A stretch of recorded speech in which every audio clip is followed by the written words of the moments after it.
over 1 million years, lions have ruled the African savanna. They sit at the top of the food chain. Because with their tremendous power, superior leaping ability, and extraordinary teamwork, lions aren't afraid to take on anything.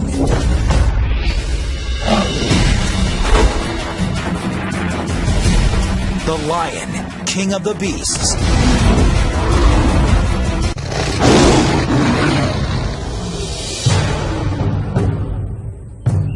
It's mid-September in East Africa, the dry season. These 12 adult lions and 6 cubs live together in a pride, an extended family that stays and hunts together for life.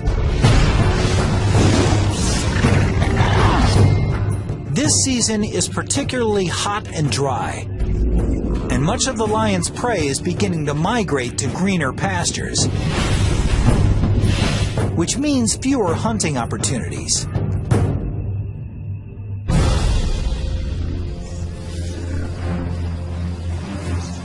Each lion needs over 5 kilograms of meat a day,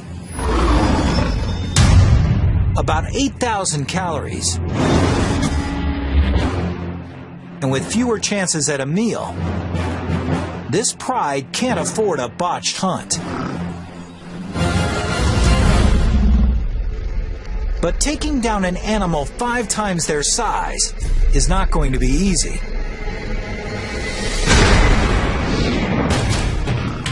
The buffalo present challenges. They're hyper alert to danger,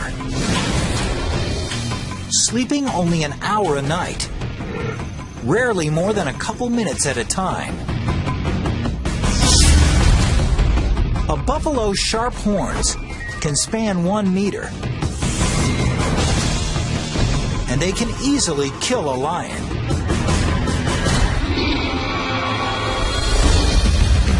And buffalo protect their own. Smaller and weaker members stay in the middle of the herd, with mostly males forming a protective ring around the perimeter.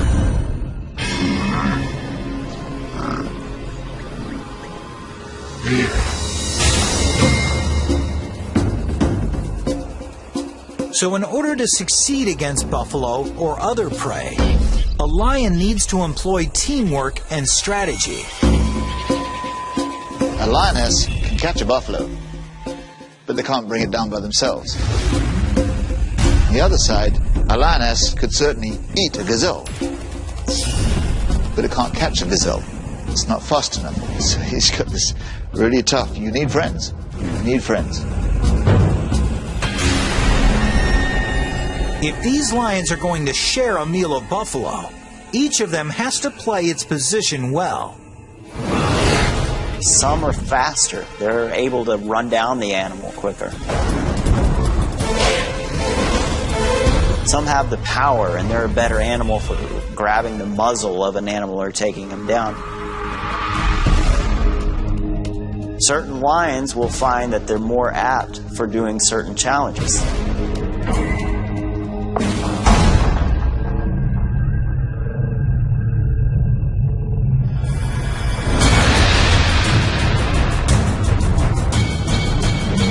The hunt begins when 2 flushers charge the herd, forcing it into a panicked run. Then one of the pride's 2 strikers assesses the situation. She scans the herd, deciding which animal to target. She's looking for weaknesses, singling out the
This roar from afar is a sound that spells trouble. The kind of trouble that could change this pride forever.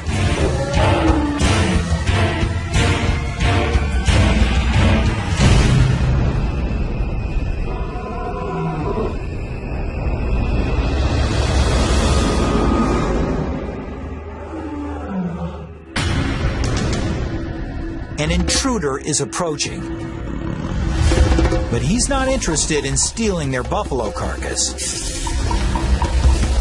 He's come to challenge the resident male and take over the pride.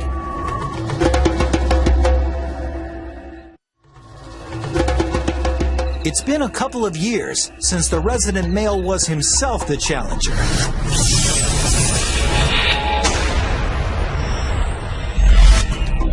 Like most males, his mane started to grow, and he reached sexual maturity at the age of 2. He was then thrown out of the pride he was born into.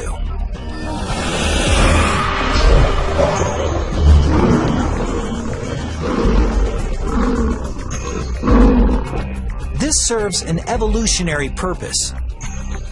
Since he's related to all the females in his pride, he must leave in order to mate. But as a teenager, he wasn't strong enough to depose a resident male. So he roamed for more than a year, waiting for his moment to take over a pride. 2 years ago, he did.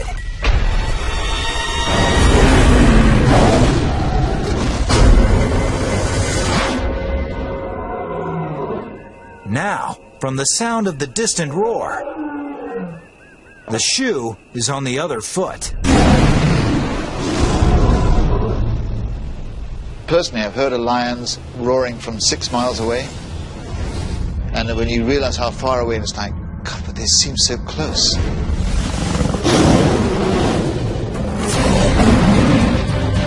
A lion's roar isn't just heard, it's felt. It begins when muscles between his ribs work like bellows, pushing air at 80 kilometers per hour over massive vocal folds, causing them to vibrate. But what gives the roar its power is the speaker cabinet between the roof of the mouth and the back of the throat. The sound resonates here, increasing in speed and intensity. And in this speaker cabinet, the lion can also manipulate his roar's pitch, the way an opera singer changes a note. The result is a sound that can reach 115 decibels, as loud as a rock concert.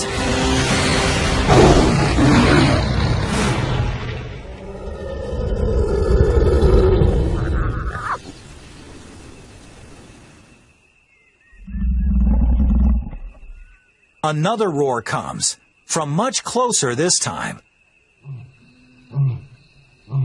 A series of staccato grunts with clear beginnings and endings, which make the roaring lion easy to locate. The name of the game is intimidation. I don't think they'd rather kill each other. They don't want to get hurt either, because they know if they get wounded, they're pretty much stuffed. Now, both resident and challenger have a choice. Fight or flee.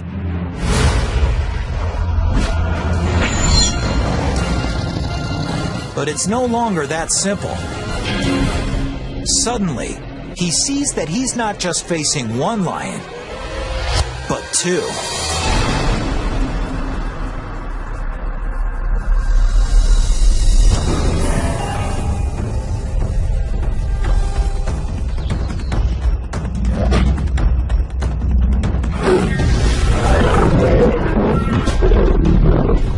As one intruder attacks the male, the second intruder threatens the pride.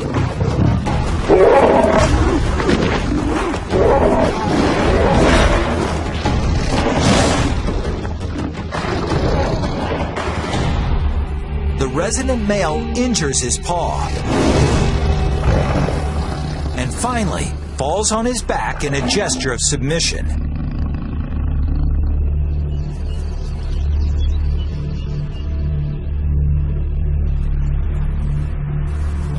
His pride and the territory are no longer his.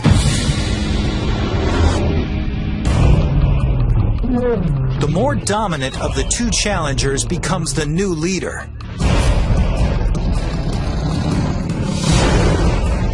And as he takes power, things take a brutal turn.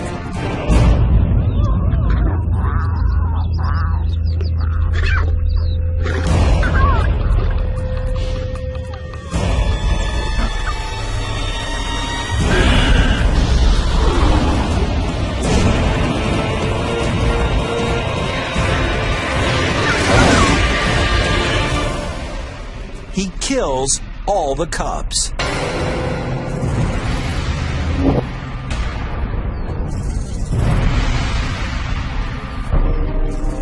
It seems very cruel, but basically he's just wanting to end the kingdom of this former male, to start his own reign. He's assuring that these are his kids, his genes that are being passed on to the next generation.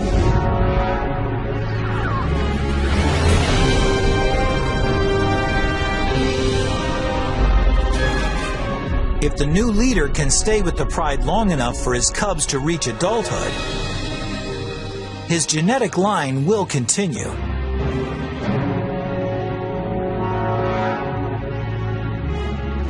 And though the females may initially resist the new resident male's efforts, at 225 kilograms, he weighs over 30% more than they do. But killing the cubs also serves another purpose. It will actually put the lionesses into heat.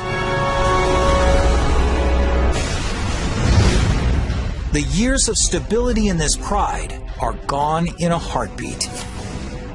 The new resident male leads them out on the hunt with something to prove. Today, they won't be hunting buffalo, but something far more substantial.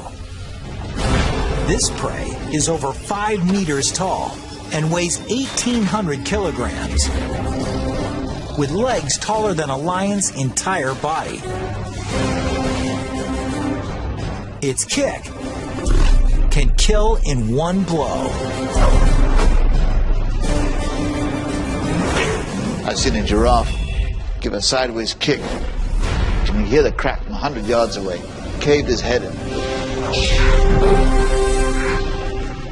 If they're going to take down something that big, the males are going to have to join the hunt.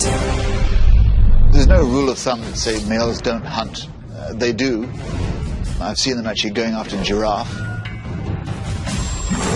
And that's a big animal. You need a lot of friends for that one. You need the weight to bring this beast down. A giraffe isn't just big and strong. It's fast and agile too. So the pride will need a unique strategy to succeed. They'll have to set a trap. 3 lionesses have herded this giraffe into a grove of acacia trees, where the rest of the pride is waiting.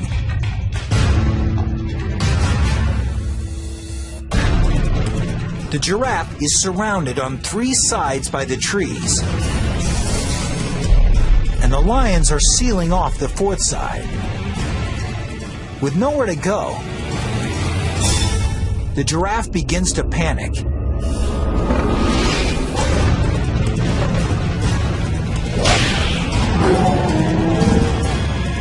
And the lions just wait for the perfect moment to strike.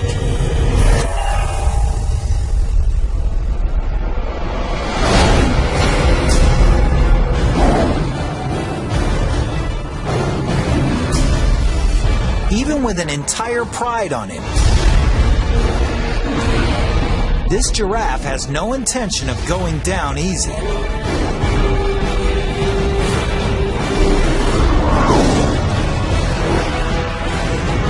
And it takes nearly an hour to kill it.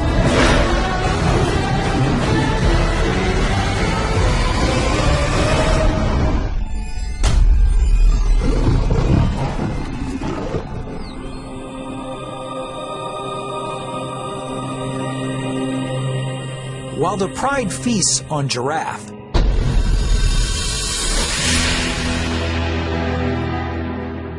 less than 2 kilometers away, the ousted male wanders alone on the savanna, getting hungrier. His paw is injured. And worse yet, everywhere he goes is another pride's territory. There could be 3 or 4 prides setting up territory within this 10 to 20 mile radius. And the only chance that he has at that point is just to try to stay undercover, make as little noise as possible, and just keep running until you get out of that pride's territory. He's used to being stealthy to stalk his prey, but now he must keep a low profile to avoid being preyed upon. 4 days ago, he took in almost 30,000 calories, but expending more than 10,000 calories a day, he's got little left in the reserve. In the blink of an eye, everything about his life has changed. Getting hungrier, he's reduced to prowling like a hyena. Meanwhile, his former pride takes its time with such a huge meal.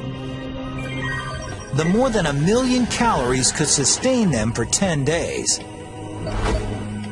If only they could eat the entire giraffe in one meal.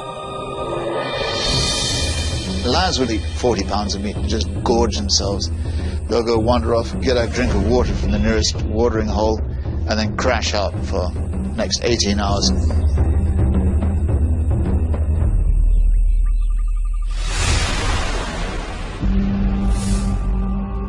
When they wake up,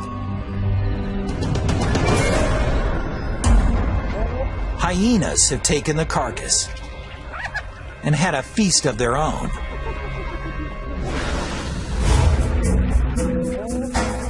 The giraffe could have lasted them more than a week.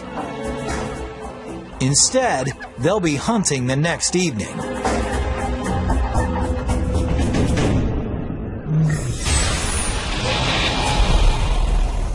When the sun is down, it's cooler on the savanna.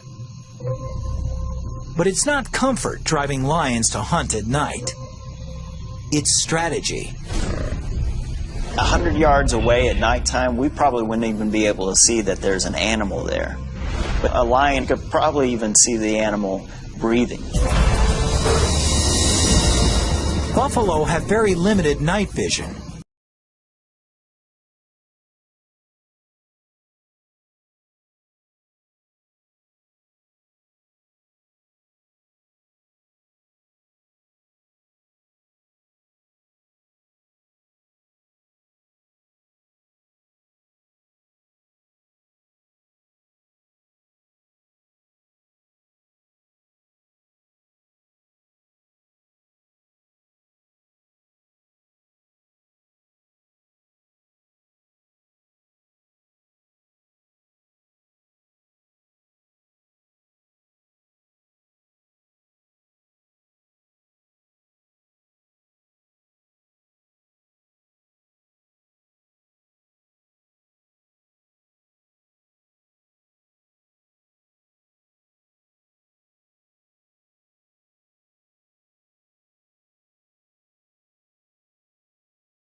They risk sending themselves down an irreversible path towards starvation.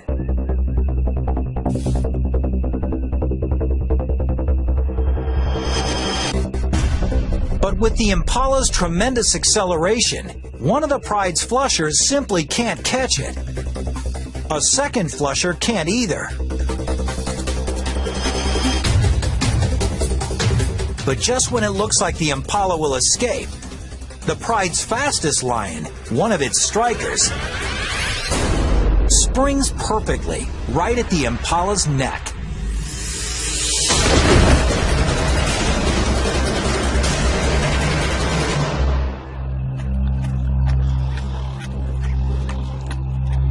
All this might seem like a lucky break, but the whole chase was carefully planned.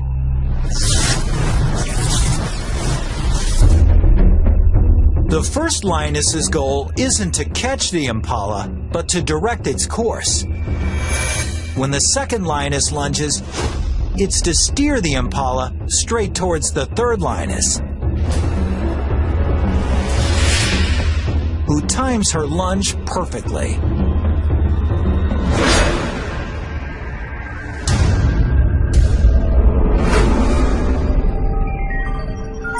Each lioness nets about 4,200 calories. But the kill comes at a price. The lioness who made it, the pride's fastest striker, injures her leg. And in the wild, even something like a small external wound can be worse than it looks. She's also suffered an internal injury. In captivity, the average lifespan of a lion is up to 30 years. But in the wild, it's only 15 years. 3 days later, the pride striker is dead.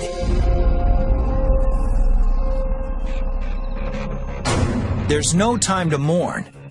The fastest young lioness takes her place.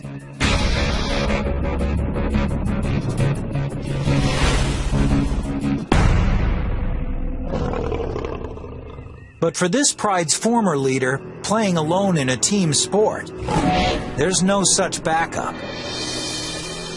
He's only got himself. He may survive for a while, eating scraps or picking up whatever he can. It's been 2 weeks since the old lion was thrown out of the pride he ruled for 2 years. Since then, things have gone from bad to worse. In his heyday, the lionesses in his pride provided him with virtually all the meat he could eat. Without their help, now at a deficit of more than 50,000 calories, he's lost more than 6 kilograms. His body is feeding on itself.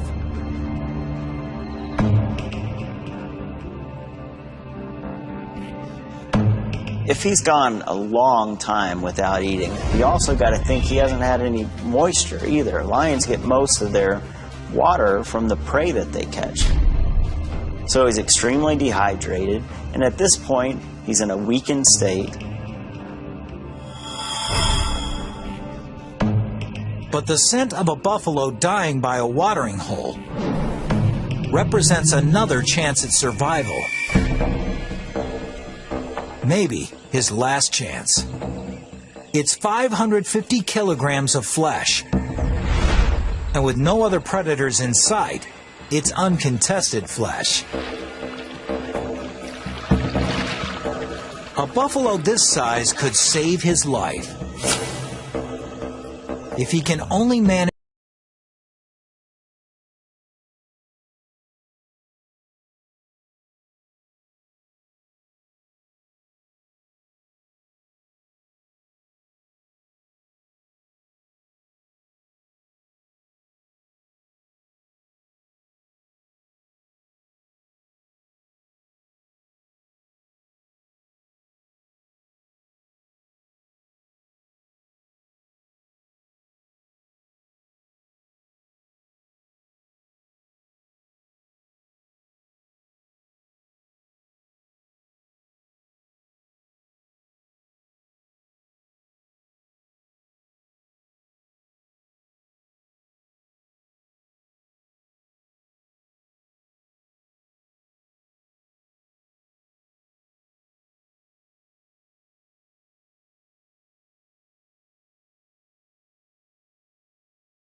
to feed.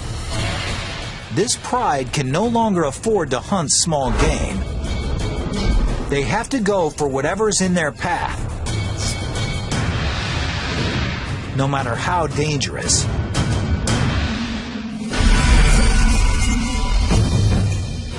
At 320 kilograms, a zebra is more than 15 times the size of the gazelle the pride last shared. One zebra could feed them all, and feed them well. But zebras are dangerous because they're so powerful. For the lioness who tries to take one, any mistake could spell disaster. A zebra has strong legs and a deadly kick, powerful enough to blind or even kill a lion if it connects.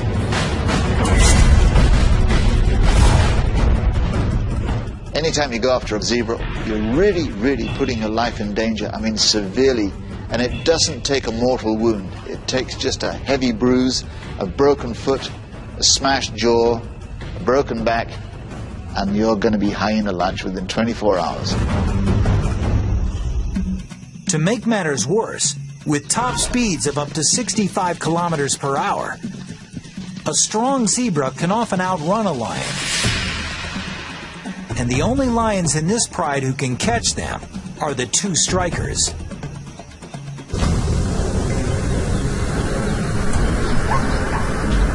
They hold, while one of the pride's flushers disperses the herd.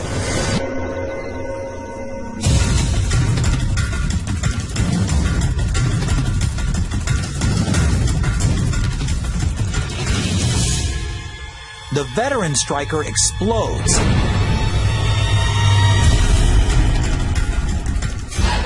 But the untested younger striker just watches and hangs passively back.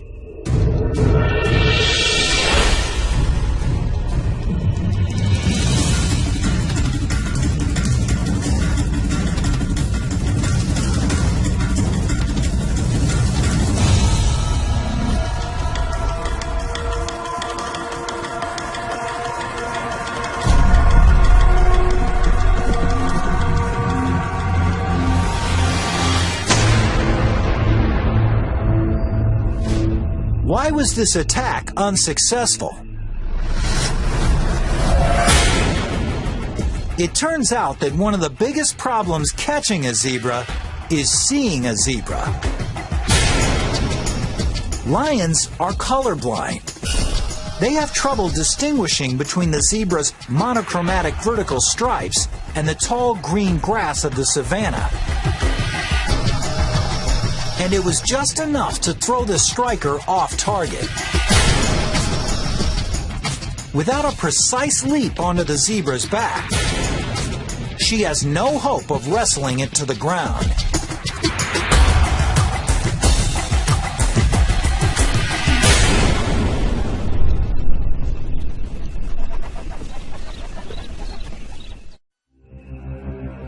This spells disaster for the pride. If their number one striker can't take a zebra, it's highly unlikely the rookie can.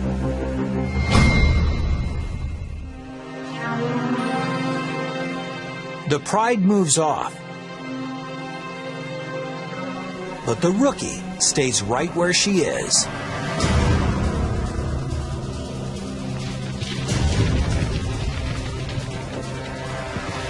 She's learned something from the other striker's miss.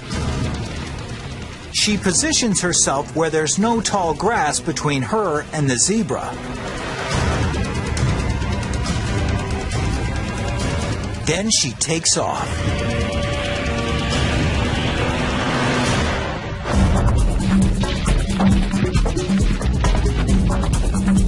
But if she's going to take this zebra down, she'll need a perfect leap and a perfect landing. A lioness is capable of leaping 10 meters, but to do so, all aspects of her anatomy need to work in perfect harmony. First, she'll need to be at the peak of her stride.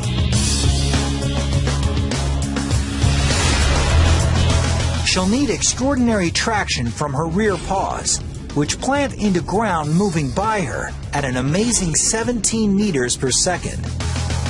Her fore and back legs extend in perfect unison, triggering a spring-like explosion in her spine. The combination gives her the aerodynamics necessary to fly through the air.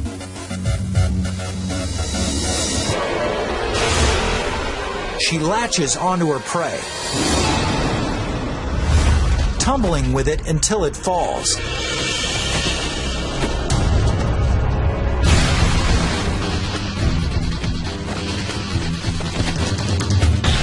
Each claw independently adjusts to the zebra's movements as it struggles.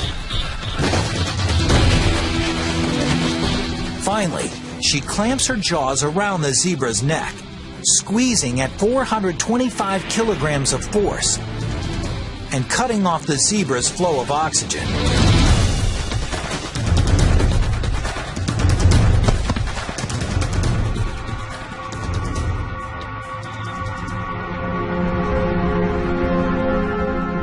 After she subdues her prey, the pride's two males move in to feed. Soon, they all get their share. It took a week for the rookie to step into her role as one of their two strikers, but when the chips were down, she saved the pride. They all gorge on the 320-kilogram zebra until each of its members can hardly move.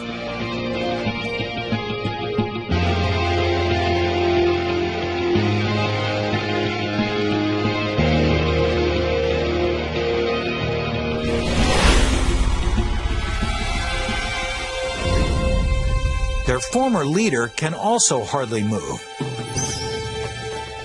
but for another reason. He hasn't eaten in 3 weeks and has lost more than 27 kilograms. He is dehydrated and covered in lesions. A feast for the insects that are his only companions.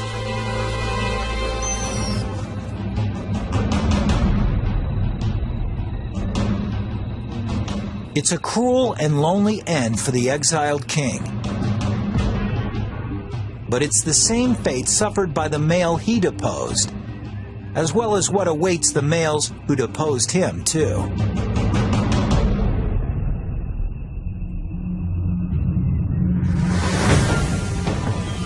In a few months, the new resident male's cubs are born.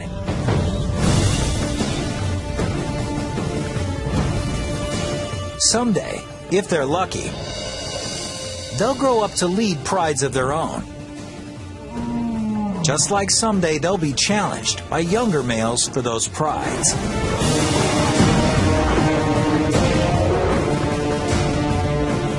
Such is life on the savannah.